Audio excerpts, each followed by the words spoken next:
Good morning, students. Today we read our next topic of our chapter 2, that is philosophy of the Constitution.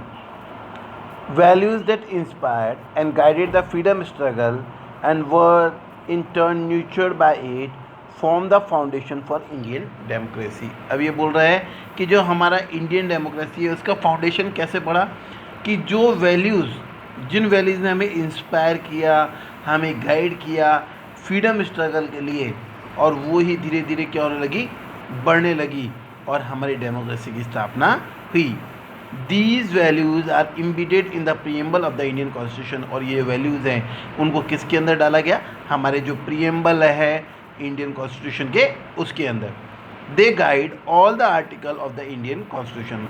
वो क्या करते हैं, उनके अंदर जितने भी आर्टिकल हैं इंडियन कॉन्स्टिट्यूशन के अंदर उन सबको वो क्या करते हैं, गाइड करते हैं. The Constitution begins with a short statement of its basic value. This is called the preamble to the Constitution. अब जो Constitution है वो किससे चालू होता है, छोटी छोटी जो बेसिक वैल्यूज़ है उनसे चालू होता है, और इनको हम लोग क्या कहते हैं, प्रीएम्बल कहते हैं. प्रीएम्बल यानी उद्घोषिका. तो प्रीएम्बल क्या होता है, नट शेल ऑफ कॉन्स्टिट्यूशन.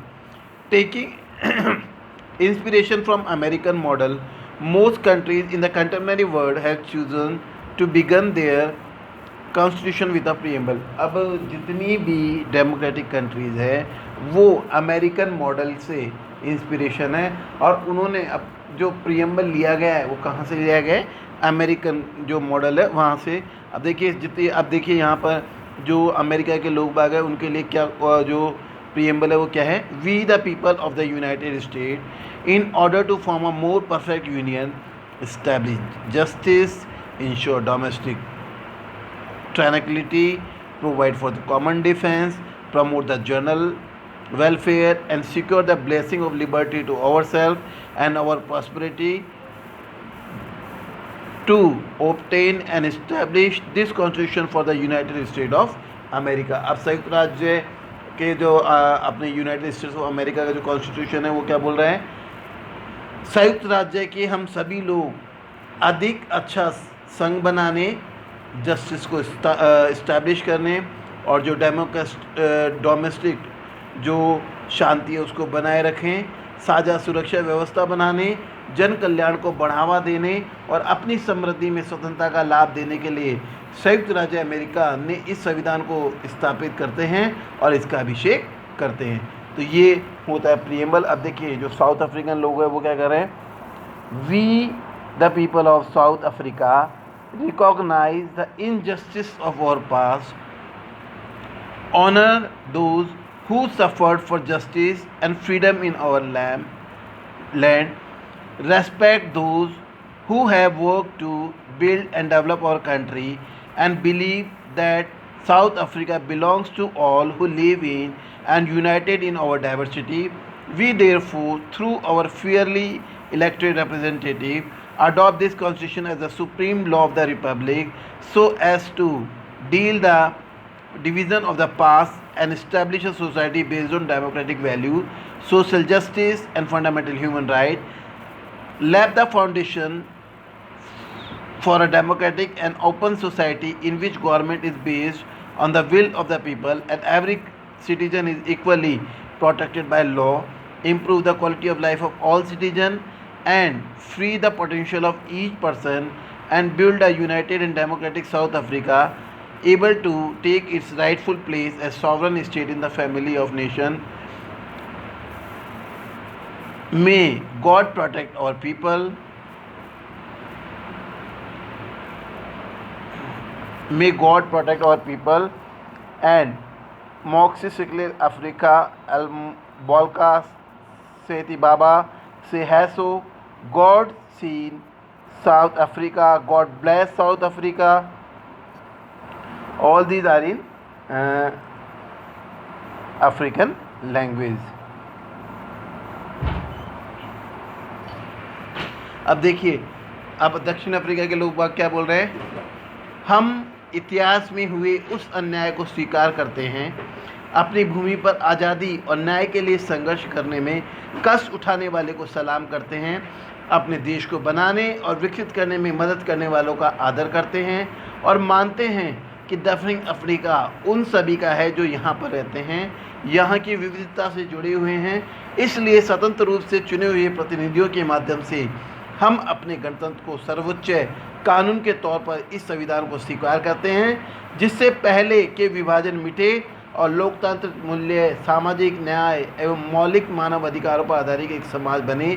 एक ऐसे लोकतांत्रिक और मुक्त समाज की स्थापना हो जिसमें सरकार लोगों की इच्छा के अनुसार बने और चले तथा हर नागरिक को कानून से समान संरक्षण मिले, सभी नागरिकों के जीवन की गुणवत्ता में सुधार हो और हर व्यक्ति की संभावनाओं को फलने फूलने की स्वतंत्रता हो और एक संयुक्त और लोकतांत्रिक दक्षिण अफ्रीका का निर्माण हो जो राष्ट्र के समूह में एक संप्रभु देश के तौर पर अपना उचित स्थान प्राप्त करे। ईश्वर हमारे लोगों की रक्षा करे। अब यहाँ पर यही बताया गया है कि दक्षिण अफ्रीका के जो प्रीएम्बल है उसमें क्या कहा कि सारे नागरिक मिलजुल कर रहें, न्याय मिले, हर नागरिक बराबर हो, कोई भी बड़ा छोटा नहीं हो और सभी व्यक्तियों के फलने फूलने की स्वतंत्रता हो और तभी जाकर एक संयुक्त दक्षिण अफ्रीका का निर्माण होगा। और लास्ट में वो क्या कर रहा है कि गॉड ब्लेस साउथ अफ्रीका, कि साउथ अफ्रीका को गॉड क्या करे, अपनी आशीर्वाद से नवाजे।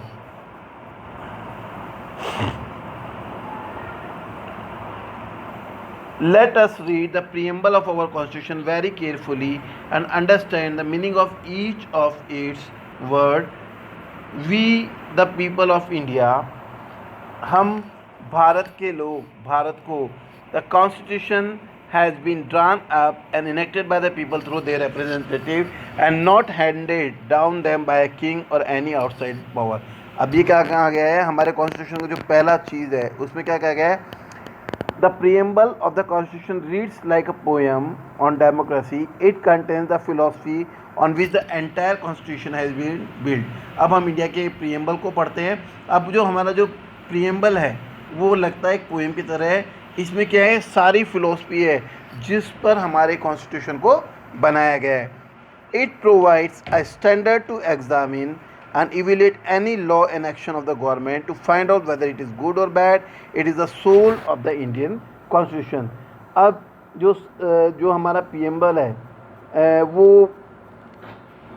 क्या बताता है, इसके अंदर क्या है, इट कंटेन द फिलोसफी, इसके ऊपर वो दर्शन है ऑन विच एंटायर, जिस पर पूरा कॉन्स्टिट्यूशन बनाया गया है। ये क्या करता है, एक स्टैंडर्ड प्रोवाइड करता है और इसके सहारे परखा जा सकता है कि कौन कानून, कौन फैसला अच्छा है या बुरा है। इसे भारतीय संविधान की आत्मा भी कहते हैं। It is also known as soul of the Indian constitution. कई बार क्वेश्चन पूछा जाता है which is known as soul of Indian constitution, that is preamble. अब प्रीएम्बल में जो जो चीज़ें हैं हम उसको अच्छी तरह से पढ़ते हैं। अब देखिए पहला क्या कहा गया है, we the people of India. अब यहाँ पर इसका मतलब क्या हुआ, we the people of India का, कि जो कॉन्स्टिट्यूशन है वो बनाया गया है लोगों, जो हमारे प्रतिनिधि थे उनके द्वारा, ना कि हमें कॉन्स्टिट्यूशन किसी राजा या बाहरी आदमी ने दिया है।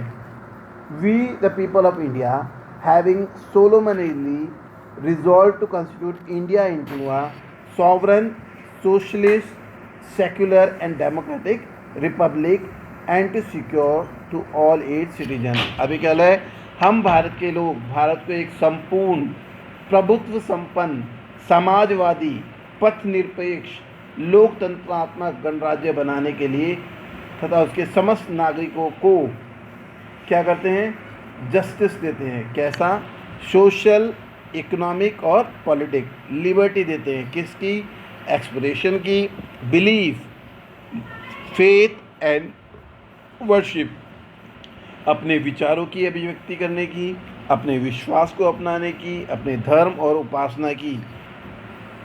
इक्वलिटी, अब इक्वलिटी कैसी, of status and of opportunity to promote among them all. और इक्वलिटी कैसी, प्रतिष्ठा और अवसर की समानता प्राप्त करने के लिए।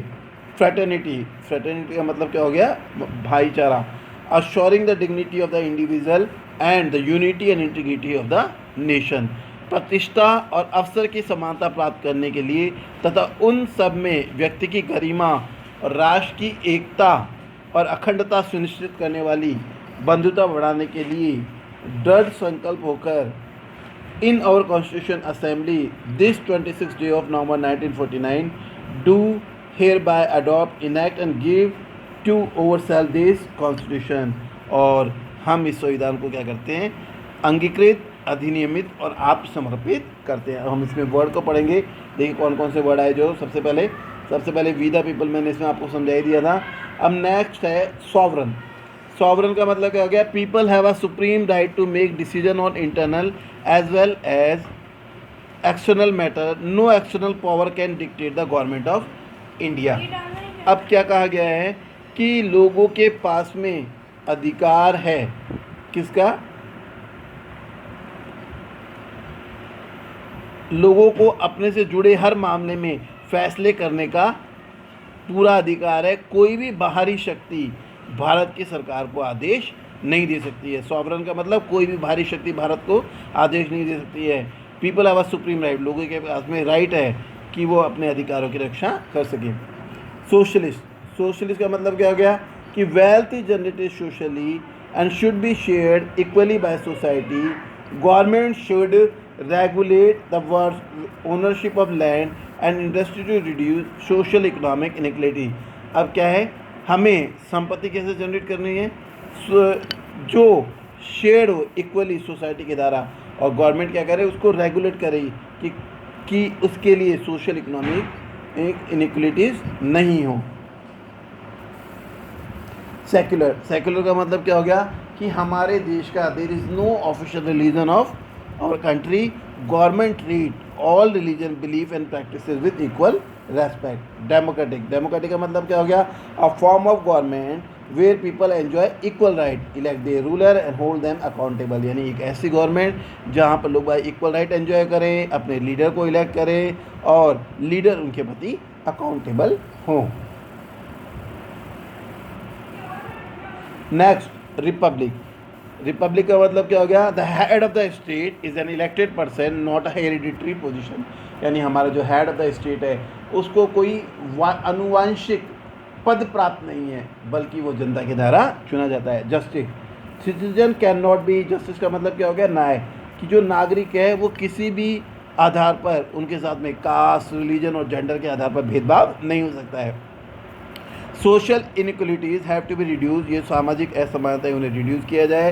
Government would work for the welfare of all specially of the disadvantage group.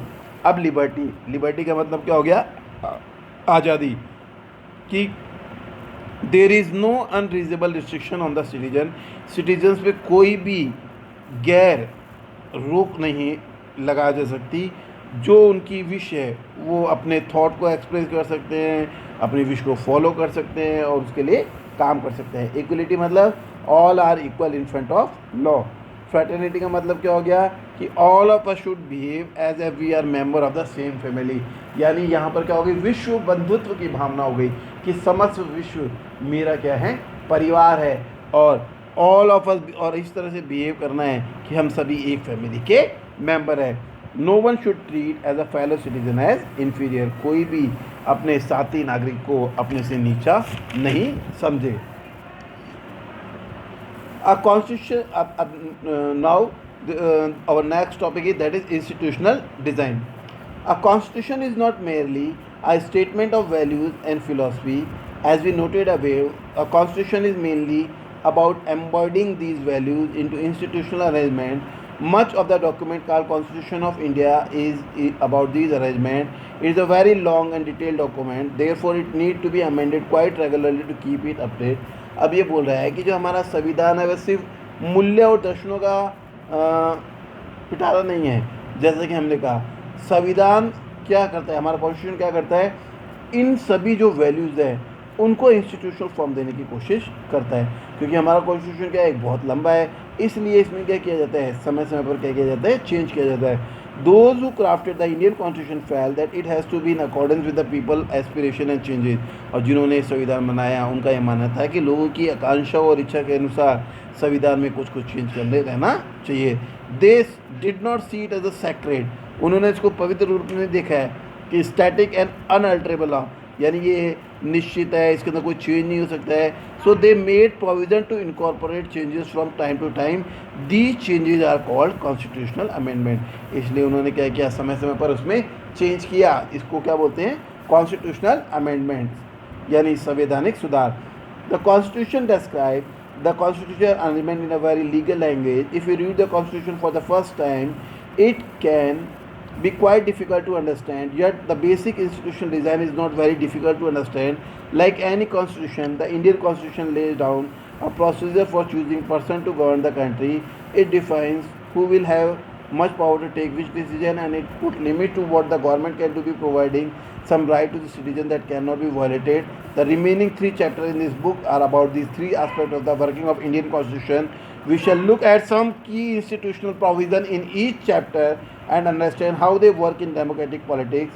But this text will not cover all the salient features of the institutional design in the Indian Constitution. Some other aspect will cover in your textbook next year. अब ये बताया गया है कि जो constitution है वो क्या है, डिस्क्राइब करता है इंस्टीट्यूशनल अरेंजमेंट को एक लीगल लैंग्वेज में. अगर हम कॉन्स्टिट्यूशन को फर्स्ट टाइम पढ़ते हैं तो it can be quite difficult to understand. वो क्या है, उसको समझना बहुत ही मुश्किल है. Yet the basic institutional design is not very difficult to, लेकिन जो बेसिक इंस्टीट्यूशनल डिज़ाइन है उसको समझना मुश्किल नहीं है. Like any constitution, Indian constitution भी क्या करता है, कुछ प्रोसीजर ले डाउन करता है कि कौन कंट्री को चलाएगा सॉरी, और ये डिसाइड करता है कि कौन पावर में आएगा, और गवर्नमेंट पर लिमिट लगाता है ताकि वो सिटीजन को कुछ राइट्स दे और उन राइट्स को गवर्नमेंट उनके राइट्स को वायलेट नहीं करे. ये सब चीज़ें इसके अंदर बताई जाती है. Thank you.